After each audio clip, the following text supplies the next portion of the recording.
Bicara mengenai kesehatan mental pada mahasiswa kedokteran, ini seringkali dianggap hal yang tabu karena adanya stigma.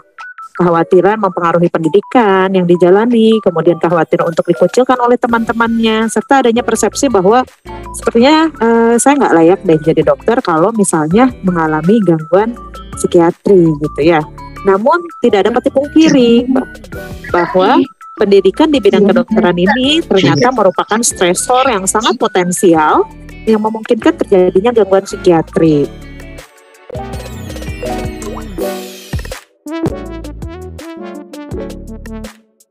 Ini kenapa mahasiswa ini penting? Kenapa mahasiswa ini mempunyai posisi yang strategis dan penting? Yang pertama, mahasiswa adalah putra-putri terbaik bangsa, yang calon pengganti penerus pemimpin. Mahasiswa juga agen perubahan. Maka posisi mahasiswa ini sangat penting. Nah, untuk mudahnya ada beberapa gangguan yang sering kita temukan. Ingat saja kayak tangan gini ya. Kalau ingat tangan, ingatlah itu gangguan psikiatrik supaya lebih mudah ingat. Yang jempol itu adalah orang yang kalau dia selalu ingin dipuji, selalu hebat, dia kasih jempol. Orang yang selalu menginginkan pujian atau selalu ingin dipuji, selalu ingin nomor satu terus, nggak bisa orang ngalahin dia, pasti kalau dia sakit gangguannya akan cemas. Dan yang paling banyak adalah telunjuk. Nah, setiap hari dimarahi, di rumah dimarahi oleh orang tua, disindir, dimarahi, datang ke kampus dimarahi oleh senior, dimarahi oleh dosen, kemudian ketika teman juga dimarahi, pasti orang ini akan mengalami depresi. Ya. Kemudian yang tengah adalah jari yang paling besar. Psikotik seringkali tersembunyi, saya katakan. Ada halusinasi, ada waham, tidak jelas. Tetapi ini masalah yang paling besar, yang paling sulit diobatinya gitu loh. Ini harus ditemukan dan harus diobati. Masalah lain mahasiswa adalah jari manis, tempat cincin kawin, masalah muda-mudi, masalah temanan, masalah dengan pacar, itu juga sering kali. Masalah orientasi seksual, ini dia. Dan yang kelingking adalah yang paling kecil, di mana dia sudah ada sejak dulu, sejak kecil. Autism, hyperaktif, behavior problem, dia sudah ada dari dulu, terus terbawa sekolah di SMP, SMA, dan sekolah lagi.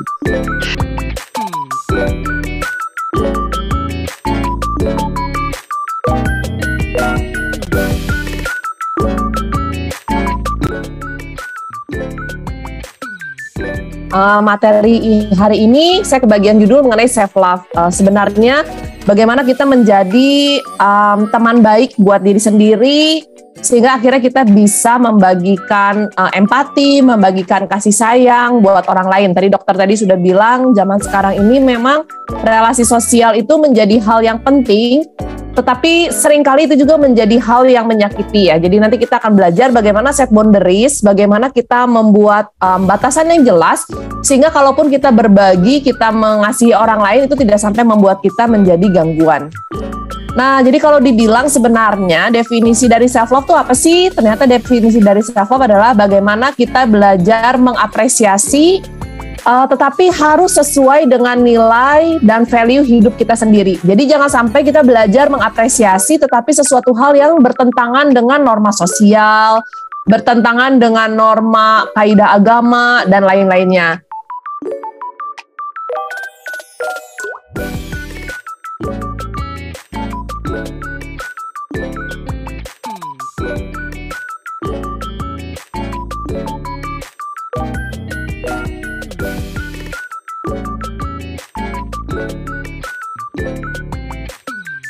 Yang sulit ya selesai, tapi tanpa dibekali oleh yang lain, itu nanti ada profesor kayak yang kemarin, irritabilitas, marah, emosi yang apa Keuangan,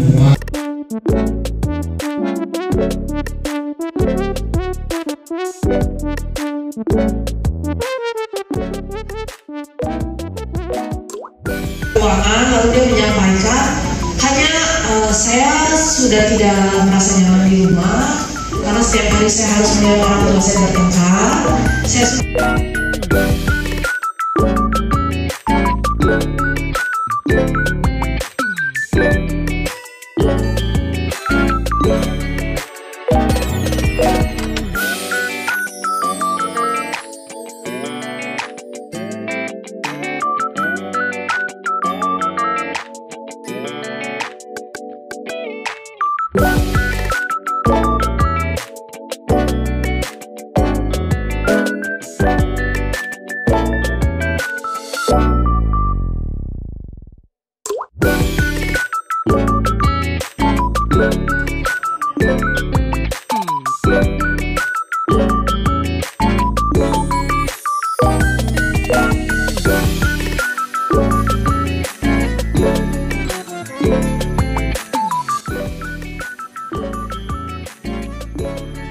Pendapat dari adik-adik semua ada di sini ini murni untuk kepentingan penelitian dan pengajian.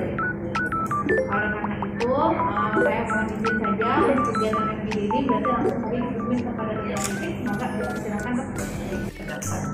Ya, tadi sudah disampaikan Dr. Susan, ayat betul, ya, tidak akan mempengaruhi apapun dari segi akademik. Justru Anda semuanya akan membantu kami, membantu sekali.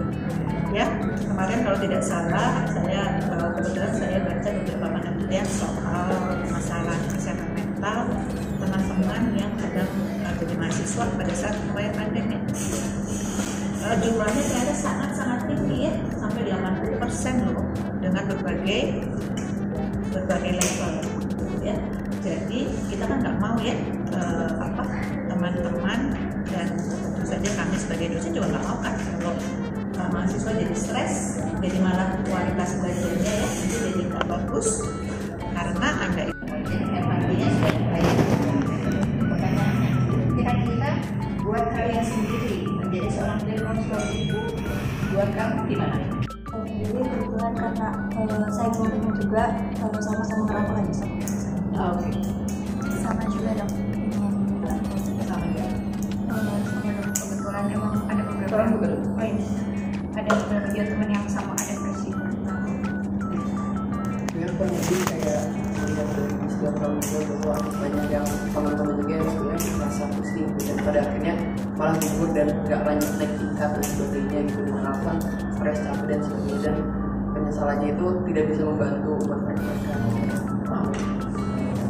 Diterima sama masyarakat, jadi kalau ke teman saya mungkin lebih diterima. Aku juga punya ilmu apa-apa dan nggak tahu mau ngapain itu.